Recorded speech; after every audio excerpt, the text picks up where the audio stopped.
Default के खदशात खत्म, रुपए पर दबाव 1-2 हफ्ते में खत्म हो जाएगा। एक इंटरव्यू में मफ्ता इस्माइल ने कहा कि रुपए पर दबाव 1-2 हफ्ते में खत्म हो जाएगा। पाकिस्तान में डॉलर की आमद जल्द ही आउटफ्लो से ज्यादा होगी और शरह मुबादला मुस्तकिम होगा। कहा कि डिफॉल्ट के खदशात खत्म हो चुके हैं और पॉलिसी साजों को भी ये मालूम है जल्द पॉलिसी प्लान बनाया जाएगा।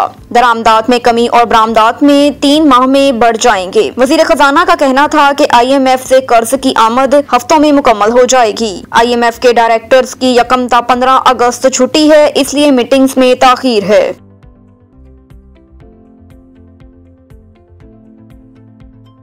परवेज इलाही ने वजीर आला पंजाब के ओहदे का हलफ उठा लिया। गवर्नर पंजाब की जानिब से हलफ लेने से इनकार के बाद सदर ममलिकत आरिफ अलवी ने चौधरी परवेज इलाही से हलफ लिया। इससे कबल चौधरी परवेज इलाही हलफ बर्दारी के लिए खसूसी तैयारी के जरिए लाहौर से इस्लामाबाद पहुंचे थे। सुप्रीम कोर्ट ने डिप्टी स्पीकर रोलिंग केस में परवेज इलाही की दरख्वास्त मंजूर करते हुए पंजाब असम्बली के डिप्टी स्पीकर दोस्त मजारी की रोलिंग कल अदम करार दे दी। सुप्रीम कोर्ट ने परवेज इलाही को वजीर आला पंजाब करार दिया। गवर्नर पंजाब को गुज़श्ता रात 11:30 बजे तक उनसे हलफ लेने का हुक्म दिया था, लेकिन ताहम गवर्नर पंजाब अलीगुल रहमान ने चौधरी परवेज इलाही से हलफ लेने से माजरत कर ली, जिसके बाद अब सदर ममलिकत ने हलफ लिया।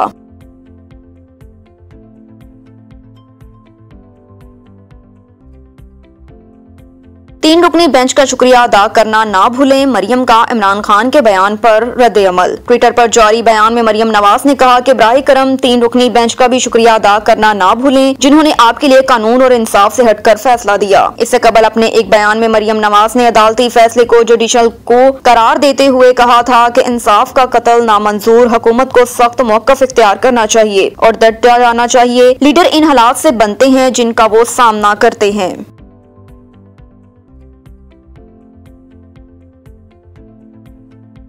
परवेज इलाही की तकरीब हलफ बर्दारी सरकारी टीवी पर ना दिखाने पर फवाद चौधरी बरहम। एक बयान में फवाद चौधरी ने कहा कि सुप्रीम कोर्ट के हुक्म के बावजूद ये हरकत की गई जिसे मुआफ नहीं करेंगे। परवेज इलाही तो वजीर आला बन गए मगर रियासत की जिम्मेदारियों को मलहूज खातिर नहीं रखा गया। कहा कि वजीर इत्तलात मरियम औरंगजेब जेल जा रही हैं। दूसरी जानिब तहरीक इंसाफ के रहनुमा बाबर अवान ने वजीर आजम शहबाज शरीफ से इस्तीफे का मुतालबा किया, जबकि जुल्फी बुखारी ने कहा कि आसिफ जरदारी बड़े सियासतदान हैं या इमरान खान, ये फैसला अवाम ने कर लिया है।